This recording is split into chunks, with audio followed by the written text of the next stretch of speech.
Hello friends. మనం ఆరవీటి విజయలక్ష్మి గారు అనువాదం చేసిన దినకర జోషి గారు రచించినటువంటి అమృతయాత్ర అనే పుస్తకంలో భాగంగా మొదటి అధ్యాయం గురించి తెలుసుకుందాం. హస్తినాపుర రాజమార్గాల్లో చల్లటి నీరు చిలకరించే సేవకులు అప్పుడే తమ పని పూర్తి చేశారు. తూర్పు దిశను అలుముకున్న పసుపు వర్ణం పూర్తిగా అదృశ్యమైంది. ప్రసరిస్తున్న సూర్యకిరణాలు మెల్లగా చిరుప్రాయానికి చేరుకున్నాయి. తడిసిన ధూళిలోని సుగంధం గాలిలో కలిసి కోమల పరిమళాలను వెదజల్లుతుంటే గట్టిగా ఆ గాలిని పీల్చుకోవాలని ఎవ్వరికైనా అనిపిస్తుంది. ప్రాణవాయువును పరిప్లావితం చేసే మరో తత్వం కూడా వాతావరణంలో నిండి ఉన్నది. రాజమార్గాల్లో రెండు వైపులా విస్తరించి ఉన్న భవనాలు బహుదూరం వరకు తమ అస్తిత్వాన్ని చాటుతున్నాయి. రాజప్రాసాదాలు ఉన్నతమైన బురుజులతో అలరారుతున్నాయి. వాటిపై ఎత్తైన ధ్వజాలు రెపరెపలాడుతున్నాయి. ఈ భవనాల ప్రాంగణాల్లో ప్రాతస్సంధ్య యజ్ఞవేదికల నుండి ధూమ వలయాలు ఆకాశంలోకి ఎగుస్తున్నాయి. యజ్ఞజ్వాలల్లో వెలుస్తున్న ఆహుతుల నుండి సుగంధం వ్యాపిస్తున్నది. యజ్ఞధూమంతోనూ సుగంధంతోనూ శుచేయి పవిత్రమైన వాయువు నడుమ హస్తినాపురి సూర్యకిరణాల వడిలో ఊయలు లూగుతున్నట్లున్నది.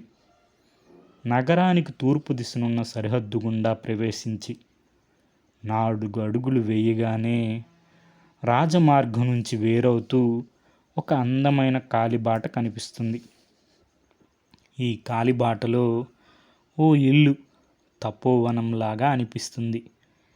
ప్రాంగణంలో పాతిన ధ్వజంలో చిత్రింపబడిన అద్భుతమైన వేద గ్రంథాలు, కమండలం ఆ ఇంట్లో నివసిస్తున్న వారి జ్ఞానానికి, త్యాగానికి నిదర్శనంగా కనిపిస్తున్నాయి. విశాలమైన ఆ ప్రాంగణం నడుమ ప్రజ్వలిస్తున్న యజ్ఞవేదిక సమీపాన ఒక పెద్ద అరుగు మీద చూపులను ఆకట్టుకునేటట్లున్నది ఓ ధనస్సు.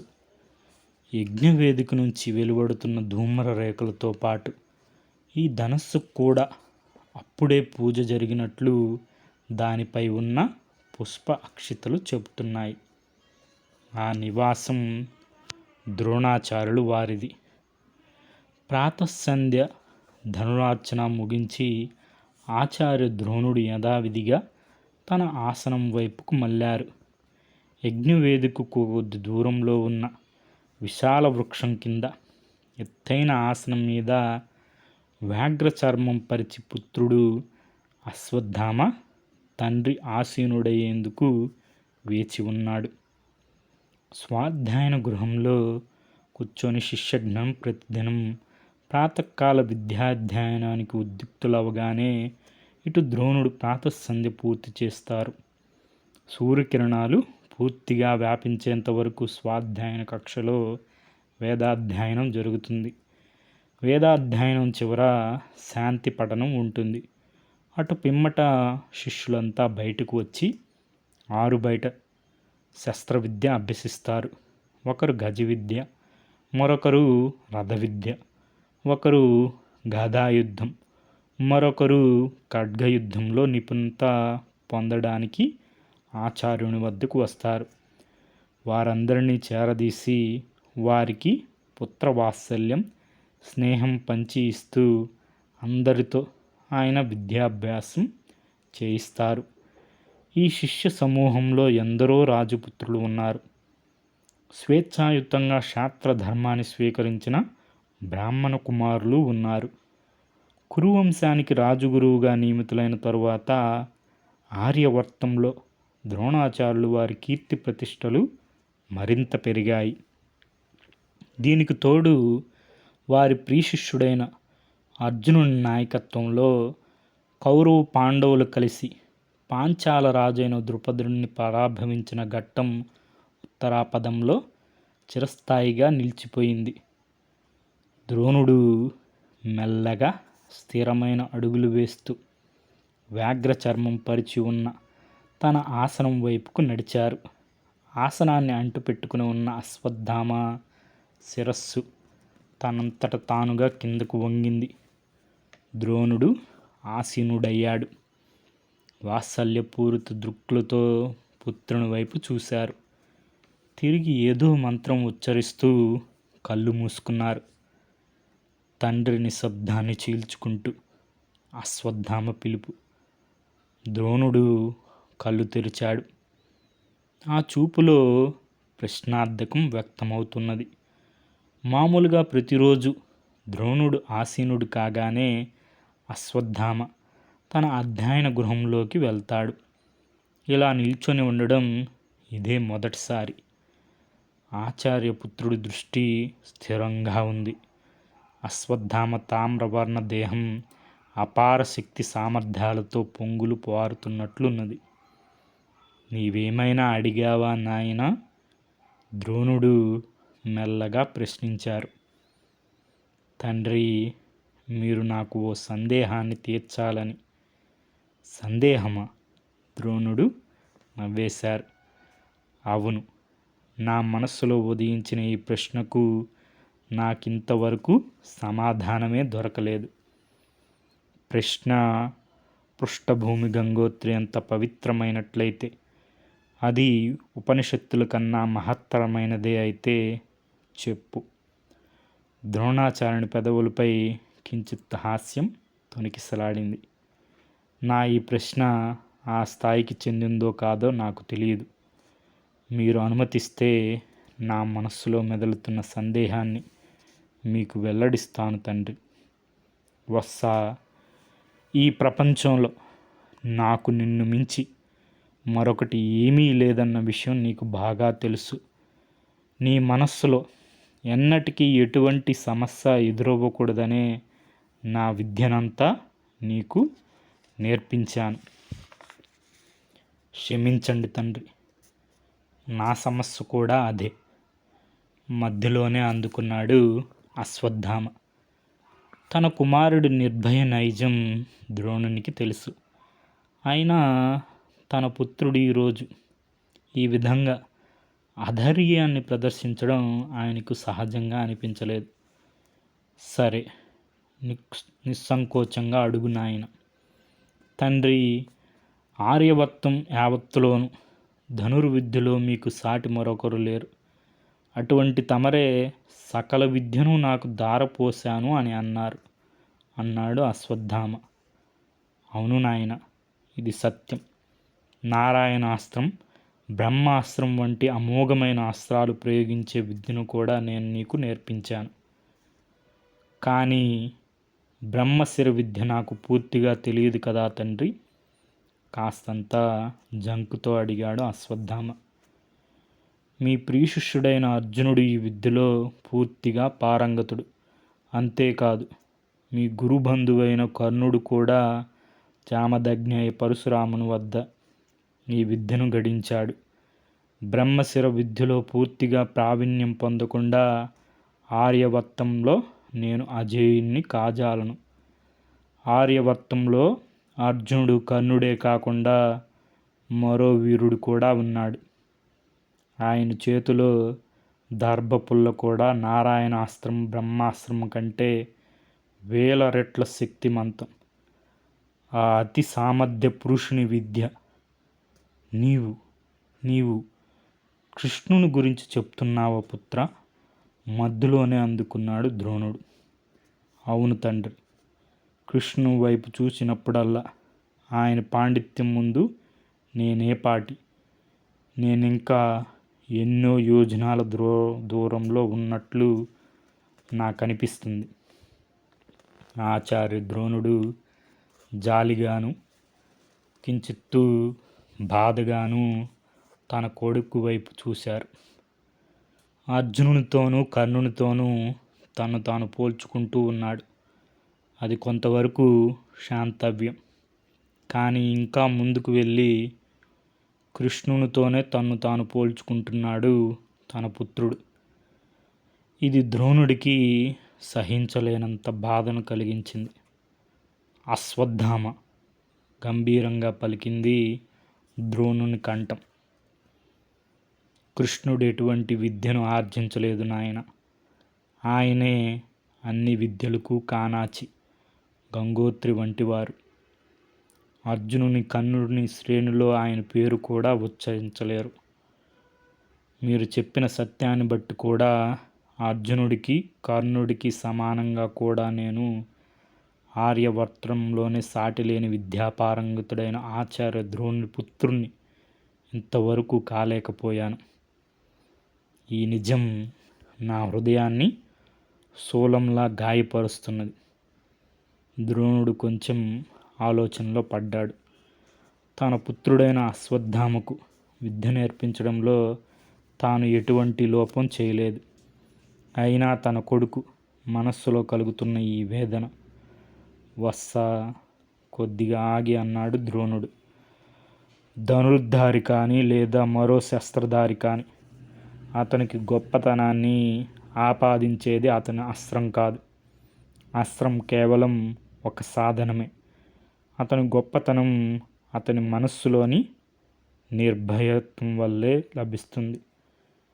నాకు బోధపడలేదు తండ్రి. నీ మనస్సులో ఎక్కడో అర్జునుని కర్ణుని గొప్పతనం పట్ల ఈర్ష్యాభావం దాగి ఉంది. నిన్ను నీవు వారికన్నా తక్కువగా భావించుకుంటున్నట్లున్నావు. ఈ న్యూనతాభావమే నీ భయానికి హేతువు. భయభీతుడైన వ్యక్తి చేతిలో శ్రేష్టాతి శ్రేష్టమైన అస్త్రం ఉన్నా అది నిరర్ధకమే పుత్ర. ముందు నీవు ఈ భయాన్ని విడనాడు. నిర్భయతను మించిన అమోఘమైన అస్త్రం మరొకటి లేదు నాయన. తమరేమంటున్నారు తండ్రి? ఏమిటి? నేను భయభీతున్నయ్యాను. అశ్వత్థామ గొంతులో కలవరపాటు. మనస్సులో నిబిడీకృతమైన భయం వల్లనే ఏ వ్యక్తి అయినా తనను తాను మరొకరితో పోల్చుకుంటాడు.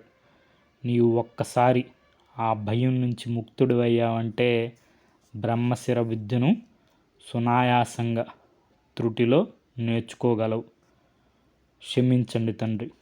మీరు చెప్పేదే నిజమైతే మరి మీరు ఆర్జించిన ఈ విద్య అంతా భయం వల్ల ప్రేరేపితమైనదా?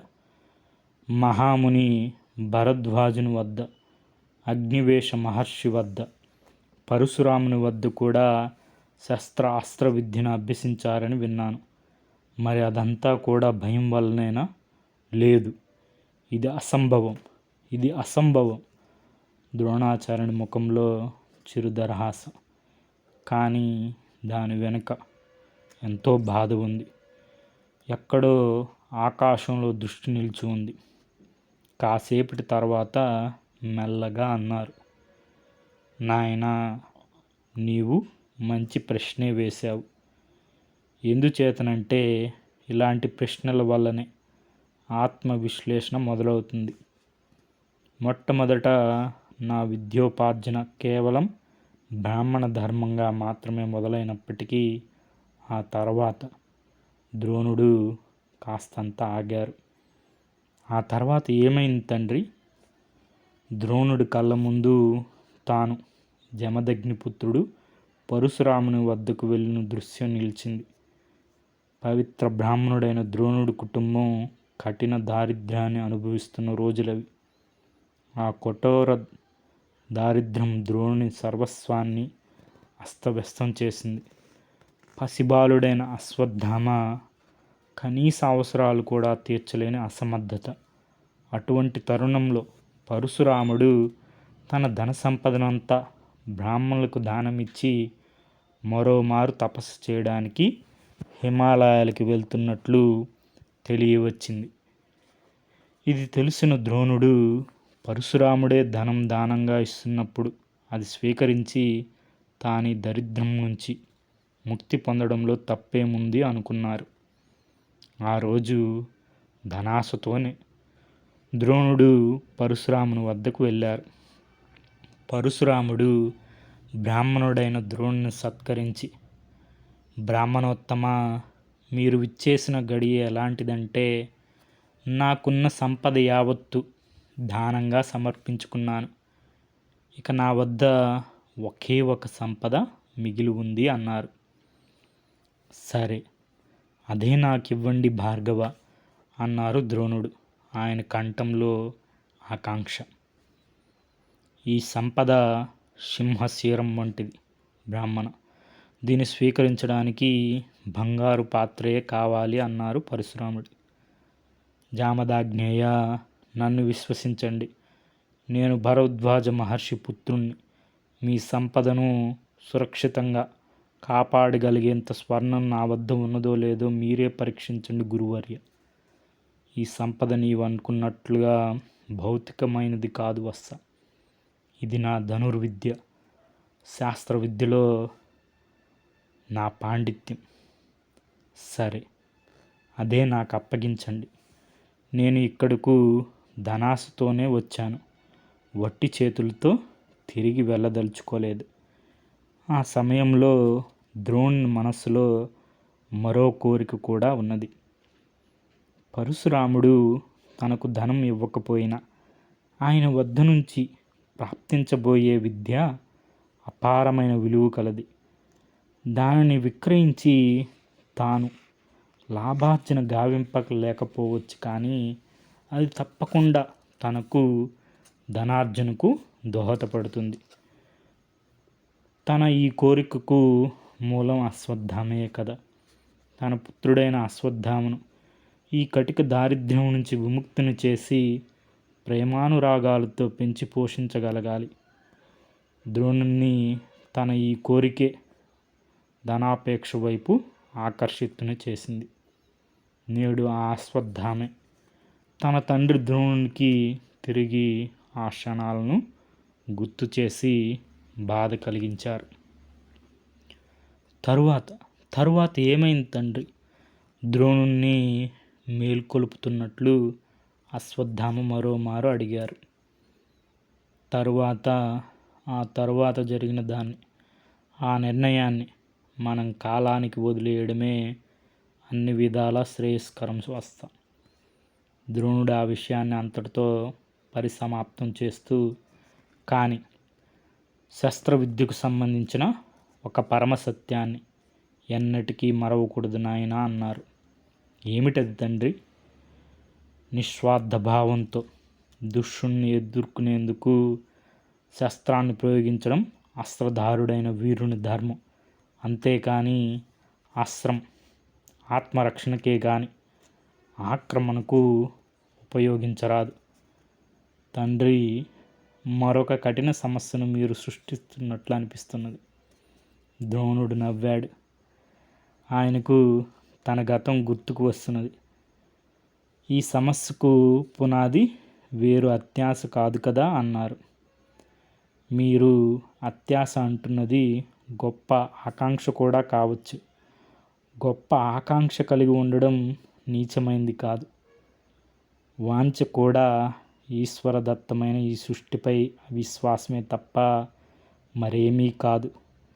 ఆ భగవంతుడు నిర్మించిన ఈ వ్యవస్థపైన అసంతృప్తియే కోరికకు మూలం. ఈ సృష్టిని అర్థం చేసుకొని దీన్ని స్వీకరిస్తే మనలో ఎటువంటి కాంక్షలకు తావుండదు. ఒకసారి ఆకాంక్ష గతించాక అత్యాశకు తావులేదు. మీరు చెప్పిన ఈ సిద్ధాంతం నాకు పూర్తిగా కొత్తగా ఉంది తండ్రి. బహుశా కాలమే నాకు దీన్ని బోధపరుస్తుందేమో. అవును వత్స, సమయమే నాతో ఈ పని చేయించింది. అశ్వత్థామ మౌనం దాల్చాడు. ఇది మనకి ఆరవీటి విజయలక్ష్మి గారు అనువాదం చేసినటువంటి, దినకర జోషి గారు రచించినటువంటి అమృతయాత్ర అనే పుస్తకంలో భాగంగా మొదటి అధ్యాయం. Okay friends, thank you for watching.